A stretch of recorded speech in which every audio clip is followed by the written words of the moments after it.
안녕하세요. 주의 날 예배를 함께하고자 찾아오신 여러분을 진심으로 환영합니다. 오늘의 말씀과 찬송이 위로와 믿음을 더하는 데 도움이 되기를 바랍니다.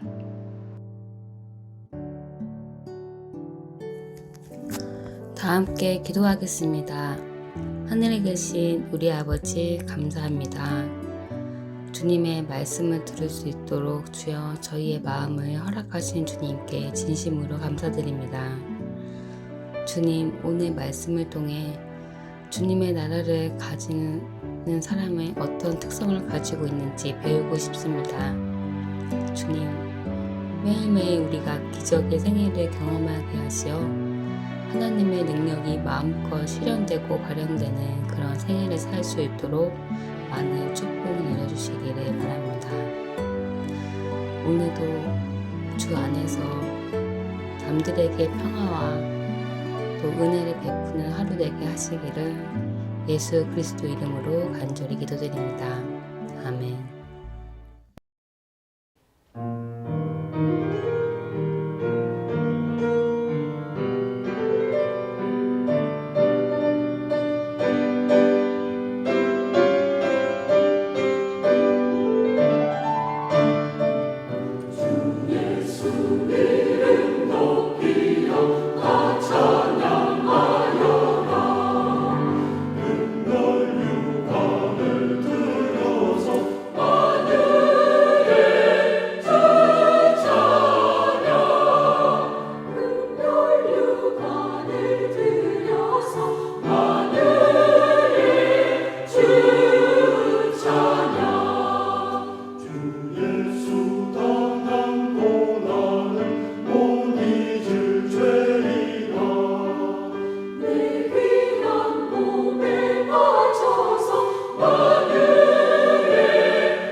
여러분은 어떤 나라에 살고 싶습니까?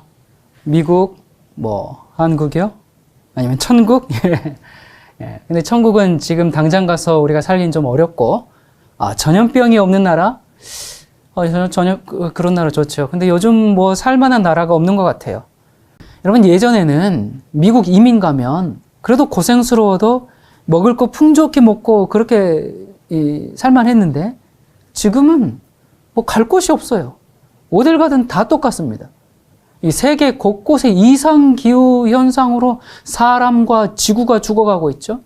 매년 유례없는 가뭄, 홍수, 산불, 한파, 여기 이런 것들뿐만 아니라 이걸 더해서 식량 부족이라는 그 다음 2차 재앙이 오고 있죠. 얼어 죽고, 더워 죽고, 빠져 죽고, 굶어 죽고, 이제는 전염병으로 죽어가는 사람들. 또 이것은 결국 또 경제적인 문제로 연결되면서 그 경제 위기에 몰리는 그런 사람들. 그리고 우리가 사는 이 지구를 지구촌이라고 하잖아요. 지구가 한 마을이라는 얘기거든요. 그래서 저쪽 나라의 문제가 우리 문제가 되는 그런 시대입니다. 이제는 전염병이 문제가 아니라 이 심각한 지금 경제 위기로 어디든 살만한 나라가 없습니다. 과학과 기술이 발전했다 그렇게 인간들은 이야기하고 말하지만 냉전 때보다 분쟁이 더 늘고 이 국제사회의 이 삭막한 마음 상태를 보면서 과연 인류가 진보했는가? 문명은 발달했는데 인간에는 사라져가고 있죠. 역사 이래로 이 참된 나라를 이뤄보기 위해서 많은 사상가들이 일어났고 또 많은 전쟁도 했고요. 구테타도 있었습니다. 그러나 아무리 무슨 혁명을 반복했어도 그렇게 해서 만족할 만한 나라가 한 번도 이루어진 적이 없고 오히려 누가 이렇게 정권을 잡든지 간에 오히려 이 불균형과 불평등, 아픔과 압제, 고통과 죽음의 얼룩이 인류의 역사를 대변해주고 있습니다. 여러분, 이 세상을 완전하게 창조하신 하나님께서 이 무질서한 세상, 죄로 말미암아 이 고난 가운데 살아가는 우리들을 보실 때 얼마나 마음이 아프실까요? 이 세상은 언제까지 이러한 고통스러운 순례를 계속 이어나가야 할까요? 여러분, 염려하지 마시기 바랍니다. 하나님의 나라가 곧 임할 것입니다.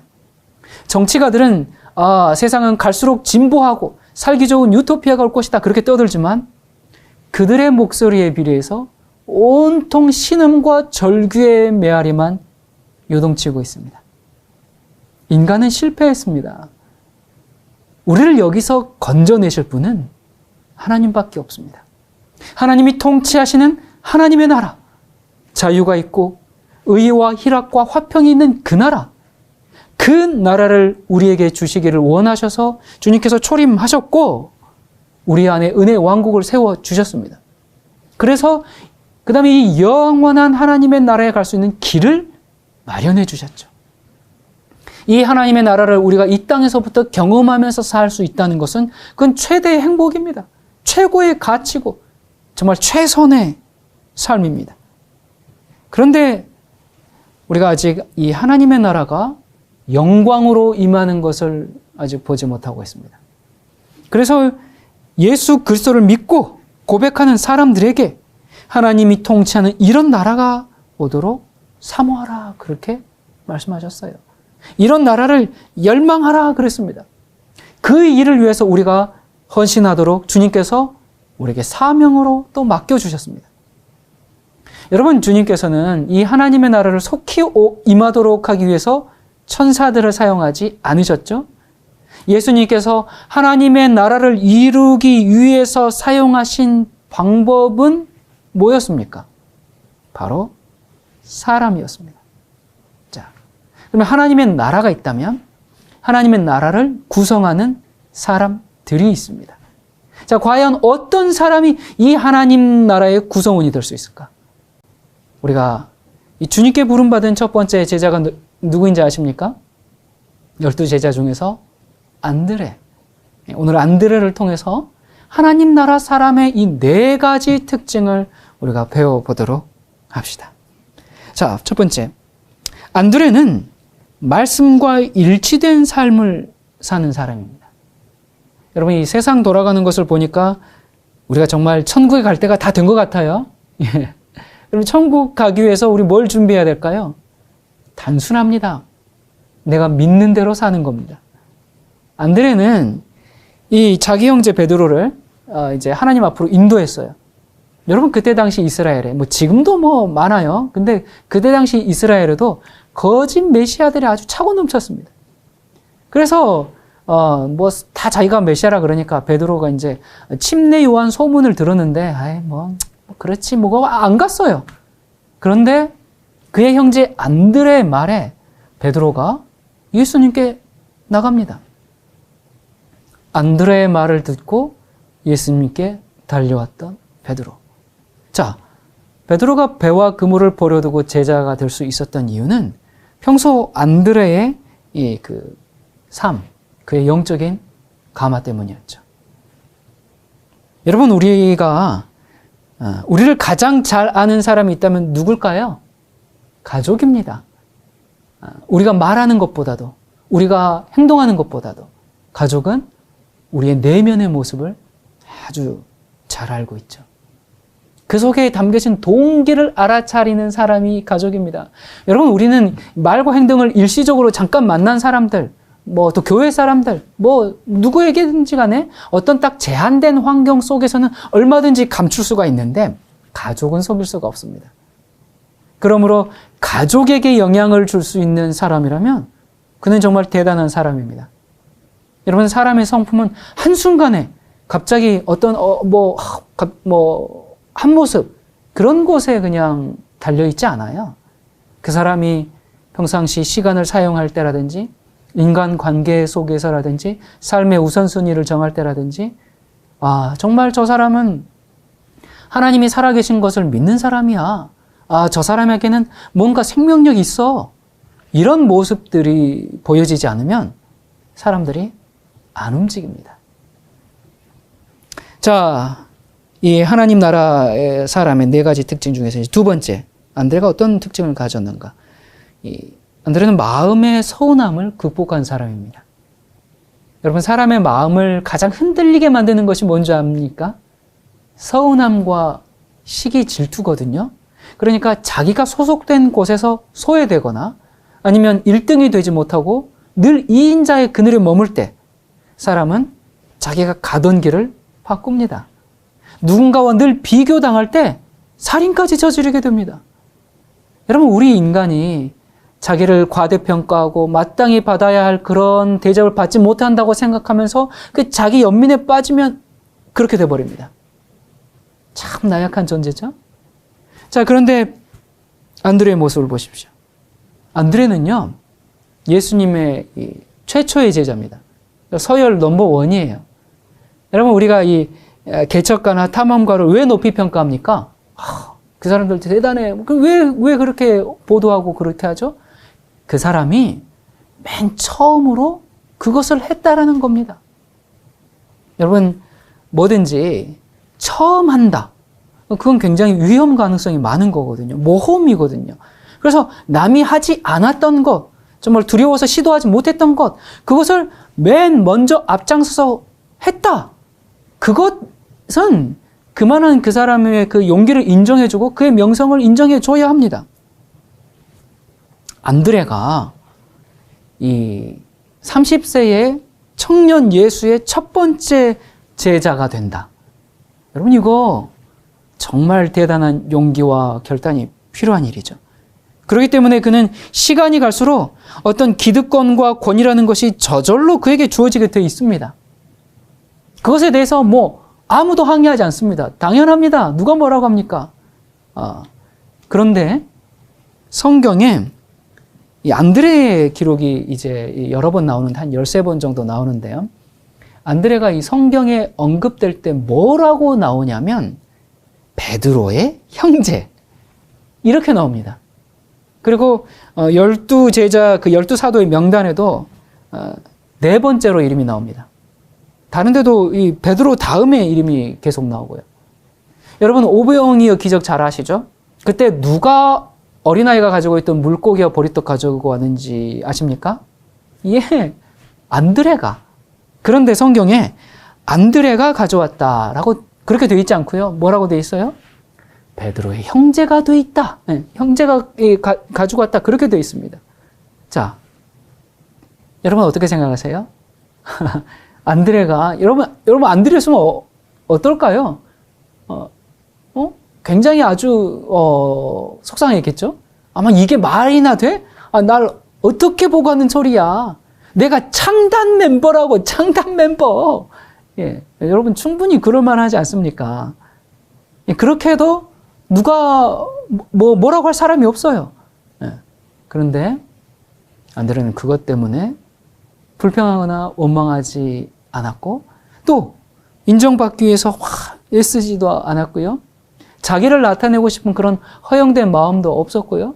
또 다른 제자들처럼 그 높은 자리를 요청하는 그 명단에도 없었습니다. 회당장 야이로의 딸을 살리실 때 예수님이 세 제자를 데리고 가셨는데 누구 데리고 가셨어요? 베드로, 요한, 야고보. 또 변화산에 올라가실 때도 누구 데리고 가셨어요? 베드로, 요한, 야고보. 이 겟세마네 동산에도 베드로, 요한, 야고보. 예, 이 세 사람만 데리고 올라가셨어요. 최초로 제자로 결단한 안드레는 제외시켰습니다. 여러분이 안드레라면요. 아니 예수님이 날 몰라도 너무 모르는 것 아니야? 그러면서 온갖 서운한 감정이 복받치지 않았겠습니까? 정말 다른 제자들에게 또 옆집 찾아가가지고 내가 이 길을 가 마라. 내가 뭐 큰 대우를 바라는 것도 아니야. 아니 내가 지금 제자들 불러왔는데 예수님이 나한테 이럴 수 있는 거야? 예. 그러면 듣고 있던 우리는 뭐라 그래요? 참 예수님 정말 너무하시네.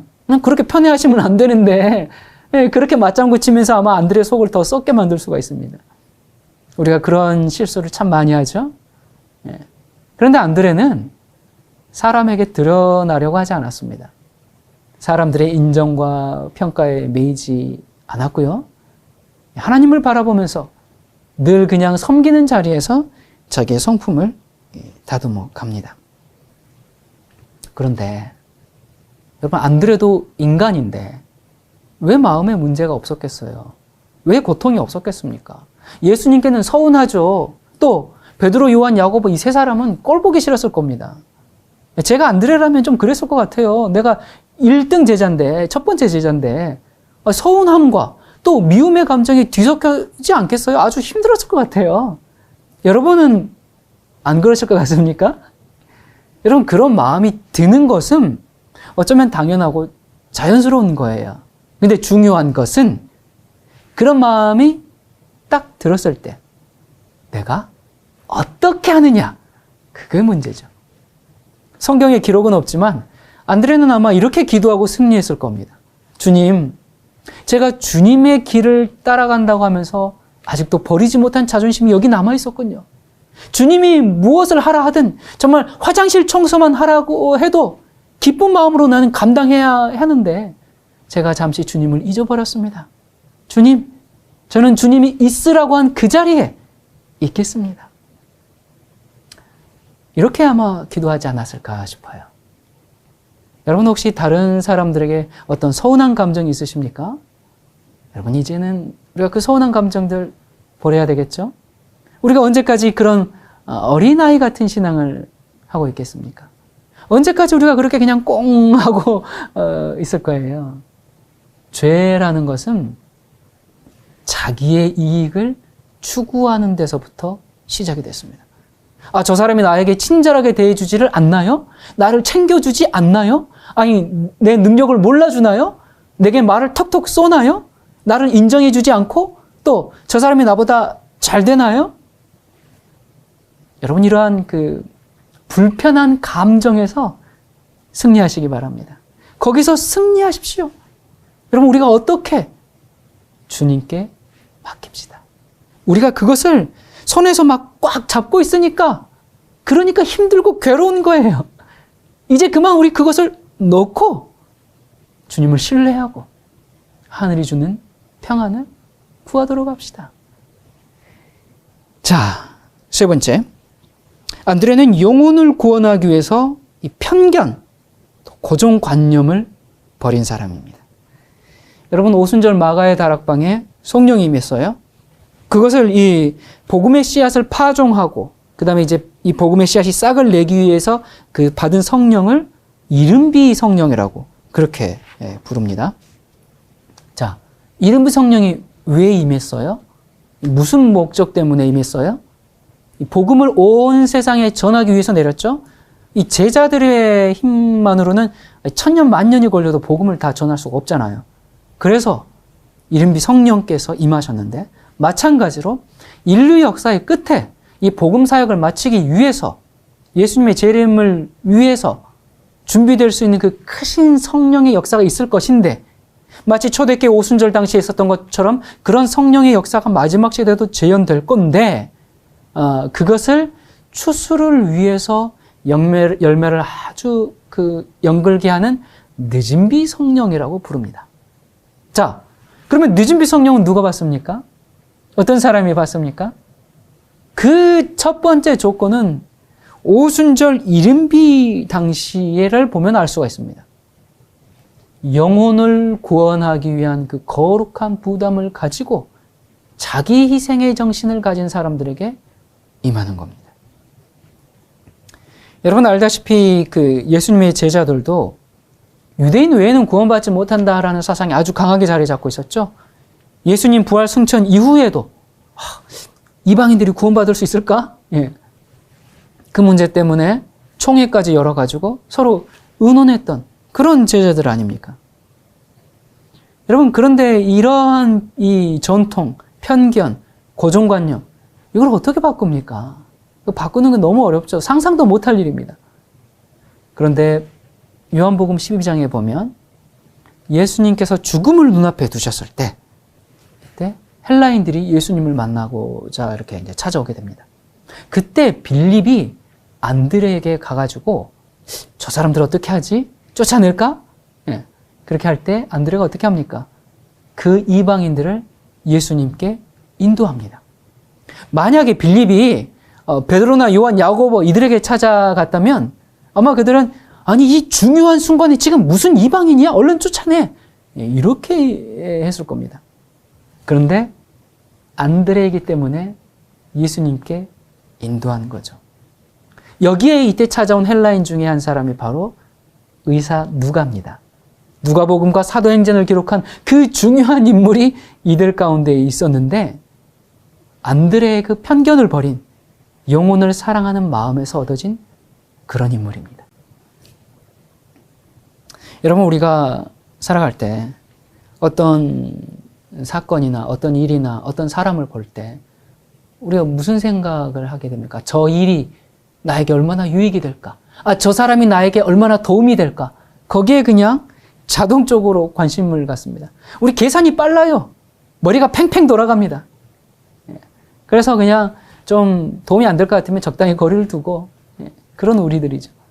그런데 이 안드레는 가난하고 병들고 소외받고 또 세상이 보기에 아무 쓸모도 없을 것 같은 이 버림받은 사람들, 아니 어쩌면 정말 버림받아 마땅해 보이는 사람들, 그런 사람들을 찾아갔습니다. 그 사람의 배경이 가치를 지니는 게 아니라 그 영혼 자체를 아주 가치 있게 보는 그런 사람이었죠. 사실 이게 너무 당연한 건데 오늘날 교회조차도 잘 차려입고 좋은 차 타고 온 사람에게는 정말 인사하고 굽실거리고 가난한 사람에게는 뭐 오든지 말든지 이런 분위기가 있지는 않습니까? 여러분, 교회에서 상처받으면 더 이상 갈 곳이 없습니다. 교회는 그러면 안 됩니다. 자, 오순절 다락방에서처럼 마지막 성령의 강한 역사하심을 받을 사람들은 어떻게 하든지, 무엇을 하든지, 내 삶에 무엇이 동원되어서 복음을 전할 수 있을까? 그것이 간절한 사람들입니다. 어떻게 하면 이 복음을 세상에 전할 수 있을까? 그것이 우리 삶의 관점이 되어야 합니다. 그리고 내가 할 수 있는 그것을 지금 해야 합니다. 정말 하나님을 모른 채 세상 부귀만 쫓아가는 젊은이들, 또 삶의 무거운 짐에 눌려가지고 하나님을 쳐다볼 시간도 없다면서 바쁘게 살아가는 현대인들, 또 쇼오락이 풍부한 세상에서 그저 만족하며 살아가는 정말 하나님을 모르고 반대하고 살아가는 그런 영혼들을 생각할 때 슬픔에 가득 차서 가슴을 치면서 흐느끼는 경험이 있으십니까? 영혼에 대한 그 애타는 사랑을 가진 그런 사람들이 늦은 비를 받지 않겠습니까? 여러분, 왜 사람들이 그 자기 변화를 싫어할까요? 아니, 왜 변화가 안 될까요? 왜냐하면 선교의 사명을 잃어버렸기 때문에 그렇습니다. 우리가 왜 변화해야 되는가? 복음을 전하라는 사명을 받았기 때문에 그렇습니다. 하늘에 합당한 사람으로 변화돼야 구원받기 때문이 아닙니다. 내가 변화돼야 다른 영혼이 구원받기 때문입니다. 내가 변화돼야 하나님께서 영광을 받기 때문입니다. 우리는 정말 변화되어야 합니다. 자, 네 번째 안드레는 하나님의 능력 앞에 모든 가능성을 열어놓은 사람입니다. 무슨 얘기인가? 여러분, 안드레가 자기 형제 베드로를 볼 때 같이 살아왔잖아요. 어떻게 생각했을까요? 저기 정말 망나니처럼 충동적이고 즉흥적이고 일 저질러 놓고 뒷감당하지 못하고 자기가 결심한 것을 끝까지 행하지 못하는 그런 베드로. 그런 베드로를 보면서 왜 안드레는 이분이 메시아야 그걸 확신하자마자 베드로를 데려갔을까요? 왜 그랬을까요? 아휴, 저 인간 예수님께 가면 사람 좀 될까 싶어가지고 그래가지고 주님께서 좀 딱 이제 주님께 데려갔는데 베드로를 보자마자 예수님 뭐라고 그래요? 요한복음 1장에 보면 내가 요한의 아들 시몬이니 장차 게바라 하리라 하시니라. 게바는 번역하면 베드로라. 그러니까 이게 지금 예수님께서 베드로야, 너 지금 보니까 아주 바람에 흔들리는 갈대처럼 이리저리 날뛰지만 넌 나중에 믿음에 굳게 선 단단한 돌이 될 것이다. 이 말씀을 이렇게 하시니까 안드레가 놀랬을 겁니다. 이 자기의 경험을 토대로 봤을 때 사람 잘못 보고 하신 말씀 같아요. 아마 속으로 예수님 제가 데려오긴 했습니다만 사람 잘못 보셨어요. 예. 그렇게 생각할 수도 있는데 안드레는 그 자기 경험과 지식에 갇히지 않고 하나님께서 그렇게 하실 것이라는 그 모든 가능성을 열어놓고 하나님의 놀라운 능력을 신뢰했습니다. 요한복음 6장 그 디비라 바닷가에서 주님께서 말씀을 이제 마치시고 날이 저물자 예수님께서 제자들에게 뭐라고 하셨어요? 너희가 먹을 것을 주어라 그렇게 하셨죠. 그래서 얼마나 주었습니까? 남자만 5,000명, 여자와 아이들을 합하면 약 2만 명 정도를 먹였어요. 그때 제자들이 다 안 된다 그랬습니다. 우리는 없습니다. 어떻게 다 먹입니까? 뭐 계속 그랬어요. 그런데 안드레가 보리떡 5개와 물고기 2마리를 구해와서 주님의 능력 앞에 내려놓았죠. 내 판단으로는 안 되지만 하나님의 능력에 맡긴 겁니다. 사람들이 자기들의 경험을 토대로 하나님의 능력에 제한을 둡니다. 자기가 경험해보니까 이렇게 안 되던데? 이런 식인 거죠. 그러나 주님께서 뭐라 그랬어요? 능치 못함이 없느니라 말씀하셨죠. 그렇게 말씀하셨으면 그것을 믿으면 됩니다. 뭐라고요? 주님이 말씀하셨으면 믿으면 됩니다. 그리스도인의 생애는 기적의 생애죠. 여러분, 우리가 어떻게 죄를 승리하고 하나님의 뜻대로 살 수 있습니까? 내 능력으로 사는 것이 아니라 하나님의 능력으로 사는 겁니다. 하루하루를 정말 초자연적인 역사를 경험하면서 사는 생애가 그리스도인의 생애입니다. 그리스도인에게 좌절이란 없습니다. 절망이란 단어도 어울리지 않습니다. 모든 것이 끝났다는 체념도 우리의 게 아닙니다. 다 막혔다 할지라도 여러분, 우리가 하나님께 대하여는 가능성을 열어놓아야 합니다. 자, 오늘 하나님 나라의 사람의 4가지 특징을 살펴봤는데 첫 번째는 말씀과 일치된 삶을 사는 사람입니다. 무엇보다 누구에게 영향력 있는 사람요? 가족에게. 우리가 말씀대로 순종하는 삶을 살 수 있도록 하나님께 구합시다. 다른 무슨 능력이나 어떤 영적 경험을 구하지 말고 왜 나한테는 방은 안 주시냐고 떼쓰지 말고 하나님의 말씀대로 살 수 있는 그 영적 에너지를 달라고 그걸 기도하도록 하십시다. 자, 2번째, 하나님 나라 사람의 특징 중에서 2번째는 서운함과 미움을 극복했습니다. 여러분 서운한 마음을 가지고 있습니까? 마땅히 받아야 할 대우를 해주지 않나요? 여러분 우리 스스로를 조심해야 합니다. 그것이 자아사랑입니다. 하나님께서 우리를 사용하시려면 그런 우리의 그 이기심, 자존심 그거 버려야 합니다. 그 자기 주장을 가지고 고집 부리면 그거 안 됩니다. 이 잘난 사람들이 너무 많아요. 그냥 말씀이 그렇다. 그러면 그냥 이렇게 딱 굽힐 줄 알아야 되는데 그 자기의 그 영적 경험, 영적 체험이 내 말씀보다 앞서 버려요. 내가 무슨 환상과 또 계시를 받고 어떤 음성을 들었고 난 또 어떤 성령의 은사를 갖고 뭐 그래 어쨌든지 간에 그것이 말씀과 맞지 않으면 그거 버려야 하는데 그걸 계속 붙잡고 싶어 하죠. 여러분 우리가 이 말씀과 맞지 않는 것들 우리 번제단에 놓고 다 태워버리도록 합시다. 세 번째, 영혼을 구원하기 위해서 편견과 고정관념을 버렸습니다. 여러분은 어떤 편견이 있으십니까? 그 사람 안 돼. 그 사람은 진실하지 못해. 그런 사람에게 애쓰는 것은 시간 낭비하는 겁니다. 그 사람, 과거에 보니까 다 그렇던데요? 그러지 말고, 우리가 또 속고 또 당할지라도, 그의 동기가 아무리 의심스러울지라도, 우리는 상대방에 대해서 믿어주고, 손해보는 인생을 살아야 합니다. 그것이 손해인 것 같지만, 결국은 우리를 부유하게 하는 길입니다. 자, 네 번째. 하나님을 신뢰하는 사람입니다. 당연한 얘기지만, 여러분, 믿음을 갖는다. 그게 뭘까요? 믿음 좋다는 게 뭘까요? 성경 말씀을 내가 100% 믿습니다. 예수께서 곧 다시 오실 것을 믿습니다. 그러면 믿음 좋은 사람입니까? 그럴 수도 있지만, 그게 전부가 아닙니다.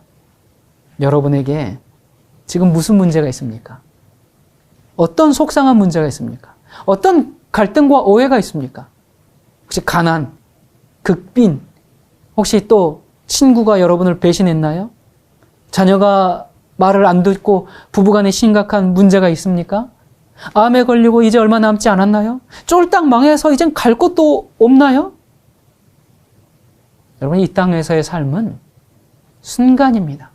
찰나입니다.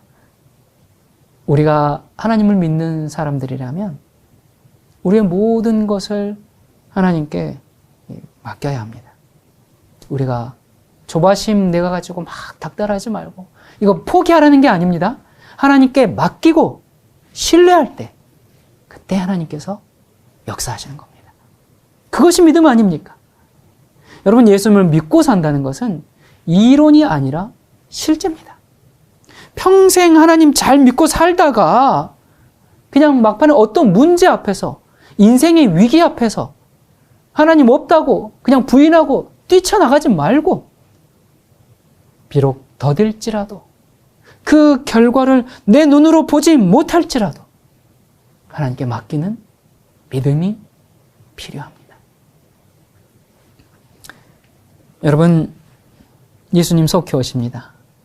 온 세상이 요동하는 이러한 시기에 오히려 우리는 하나님 나라에 합당한 사람으로 준비됩시다.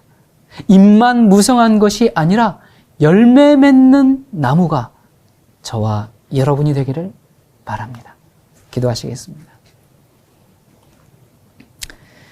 우리에게 은혜의 왕국과 영광의 왕국을 허락하신 하나님 아버지, 이 세상에 하나님을 믿는다고 공언하고 하나님의 일을 하는 수없이 많은 사람들이 있습니다. 그러나 그 안에 예수 그리스도의 생명이 없다면 1000명, 10,000명이 그 일을 해도 인류 역사는 끝나지 않을 것입니다. 은혜로우신 주님, 우리가 하나님 나라에 합당한 성품을 갖기를 원합니다. 또한 우리는 참된 복음을 전하는 일에 우리의 인생을 던지기를 원합니다.